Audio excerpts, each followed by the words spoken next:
Oi, pessoal, tudo bem? Meu nome é Gisele, né? Sou advogada, também sou mãe de 3 filhos.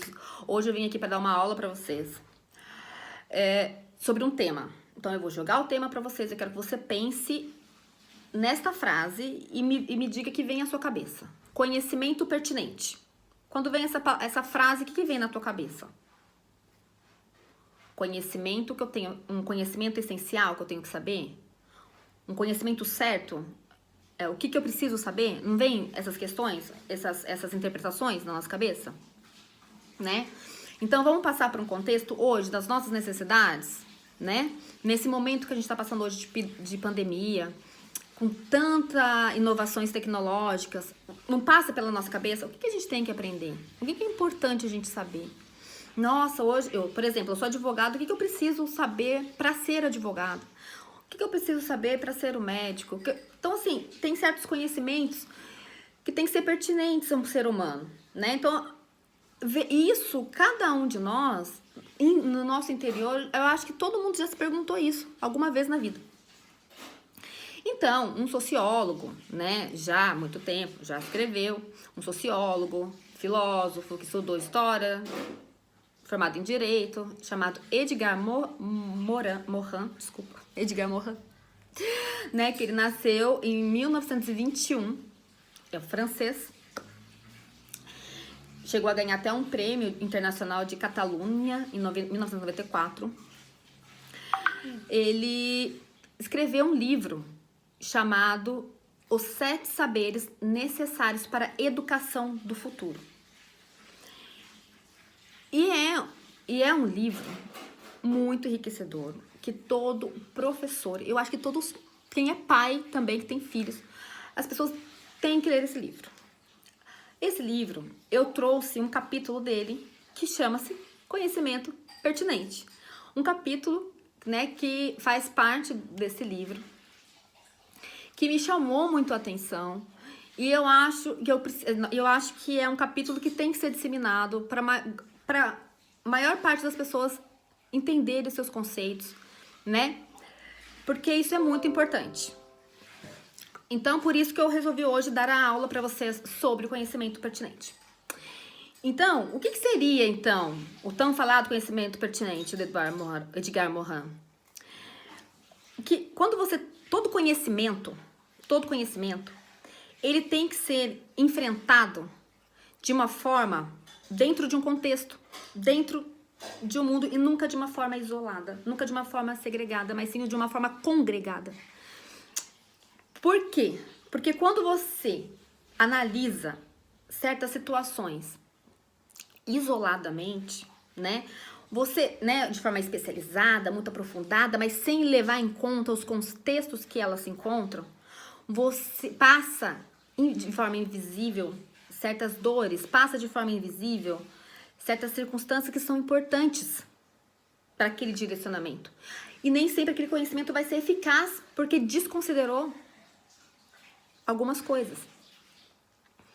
Então, o Edgar Morin, por isso que ele fala dessa congregação. Mas por que isso acontece? Porque ele traz a ideia de que você tem que verificar um contexto. Você tem que levar em conta um complexo. Você tem que levar em conta uma multidimensionalidade, né? Então, essa é a essência da pertinência do conhecimento. Então, o que ele fala? Então, porque ele fala que ele tem que ver que para o conhecimento ser pertinente, a educação, ela tem que tornar isso evidente. Ela tem que confrontar, ela tem que levar em conta o dimensional, ela tem que levar em conta o global, ela tem que levar em conta o complexo, o contexto. Então, para vocês entenderem melhor, eu vou pegar um exemplo que eu vou trazer da minha religião, porque eu tenho uma religião, né, de nascimento, eu sou budista, e para você entender mais ou menos uma ideia de um copo d'água. Você pega um copo d'água, e esse copo d'água, o reverendo utilizou para explicar sobre a felicidade, mas vem também de encontro com conhecimento pertinente. Por quê? Você pega um copo d'água, pra nós hoje, você chegar na cozinha, pegar um copo d'água e beber, você vai sentir alguma coisa, aquele copo d'água.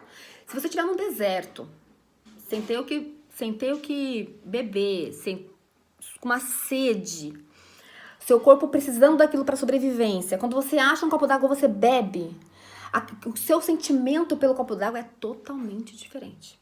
Então entenda que o objeto, ele é o mesmo, é um copo d'água. O valor dele é o mesmo, é um copo d'água. Mas quando ele se insere em contextos diferentes, o valor muda. O sentimento das pessoas por aquele objeto muda. Por isso, a importância dessa visão, desse enfrentamento. Então, rapidamente, né? O que seria o contexto? Então, é mais ou menos isso que eu falei. O contexto seria, você está num deserto passando sede, ou você está numa casa que tem uma torneira que é só você chegar na cozinha e abrir a torneira, né? Então, quando ele enfrenta o multidimensional, certo? Que o ser humano, ele é uma unidade complexa, né? Porque o ser humano, ele tem vivências diferentes, culturas diferentes, hábitos diferentes, isso num contexto coletivo. E se você trazer isso para o âmbito individual, ele tem vivências diferentes, né? Então, o conhecimento, quando você vai trazer o conhecimento, você tem que levar em conta, né? Quando você vai estudar, por exemplo, a medicina, quando você vai... Vamos trazer para um professor...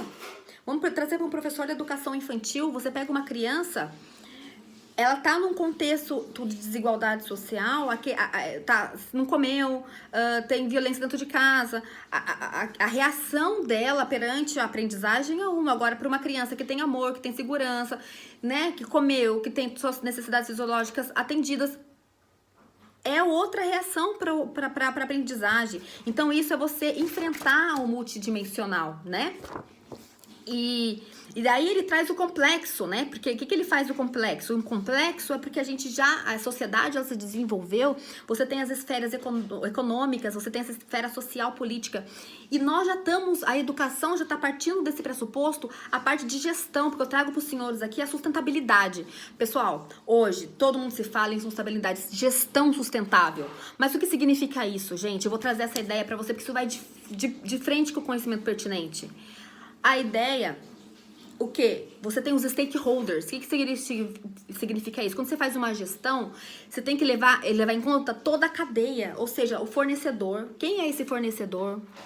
Aonde que esse produto está inserido? Onde essa empresa está inserida? Qual que é essa sociedade? Quem está recebendo esse produto? Né? Como está sendo a cadeia de produção? Então, todos esses stakeholders, tudo que estão envolvido nesse processo tem que se levar em conta.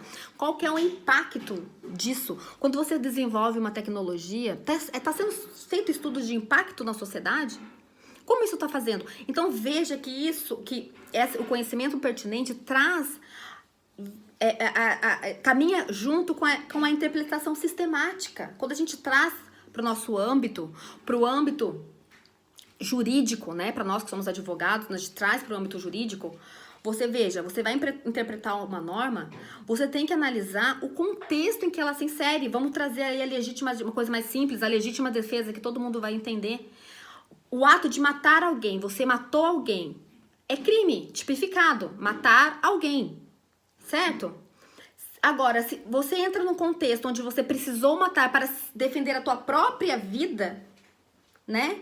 Você já mudou a interpretação dessa norma. Tá, matar alguém. Ah, mas é legítima defesa. Então, você já vai ter uma outra consequência.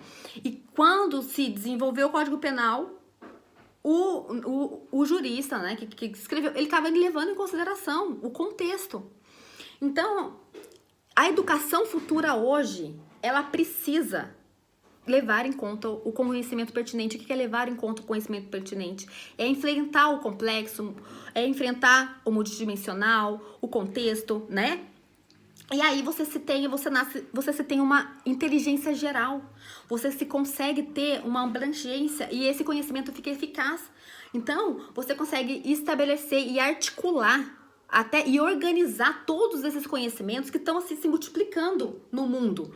né? Você tem conhecimentos nascendo em diversos países, em diversos lugares, e aquilo vindo, e isso sendo facilmente inserido através da tecnologia, através da internet. Isso né? Facilmente você vai jogando conhecimento, mas você precisa organizar, você precisa selecionar, você precisa articular esse conhecimento, porque as pessoas, elas precisam saber o que um ser humano precisa saber, para poder viver nesse mundo, o que um país precisa ter de conhecimento para ele se inserir no contexto, e o que o planeta, até o mesmo planeta Terra, precisa saber para se entender nesse contexto planetário.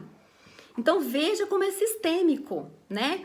Então, porque esses processos, quando eles estão desunidos, né? Vamos pensar, gente, eu só sei sobre isso, uma especialidade, não leva em conta o contexto, não enfrenta o complexo, não enfrenta o multidimensional.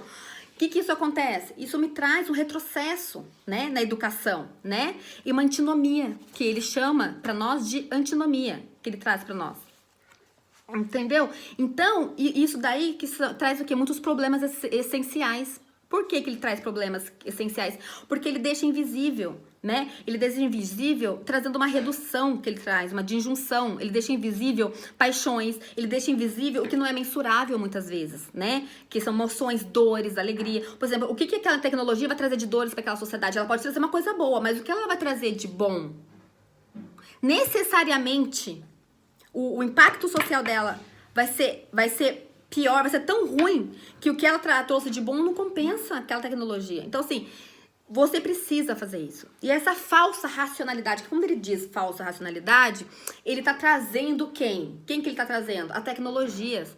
Porque se a gente não usar as tecnologias ao nosso favor, né, não souber estudar os impactos que ela nos traz na nossa vida, no que nos faz feliz como seres humanos, nós desenvolvendo um estilo de vida do ser humano que foi disseminado e foi criado nas sociedades. A gente tem que ver o que essa tecnologia traz para manter isso e não para acabar com isso, né?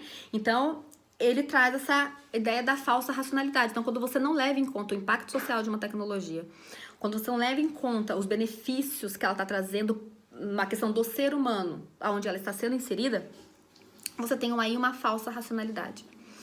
Então, veja, pessoal, eu já tô com o tempo aqui estourando, né? Na verdade, já era para ter terminado essa aula. Mas o que eu quero? Pega o conceito. Fixar conceito. O que é fixar conceito?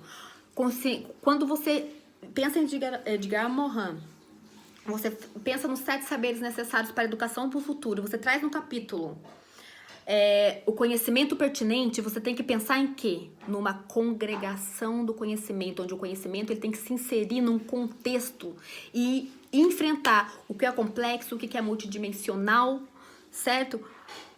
E para você ter uma educação eficiente. Então, mais ou menos isso que eu quis trazer para vocês. Aqui estão nas minhas fichas, né? Que para me organizar melhor aqui, mas é isso que eu deixo para você, né? E levar em conta o global.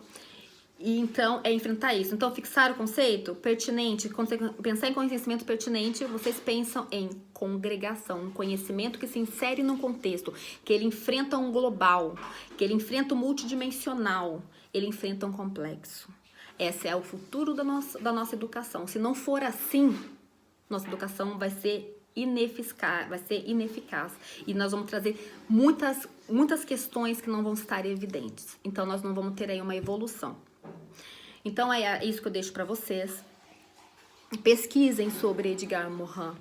Leiam os 7 saberes necessários para a educação do futuro, que é uma grande obra e vale a pena. E usem esse conceito do conhecimento pertinente para a sua vida.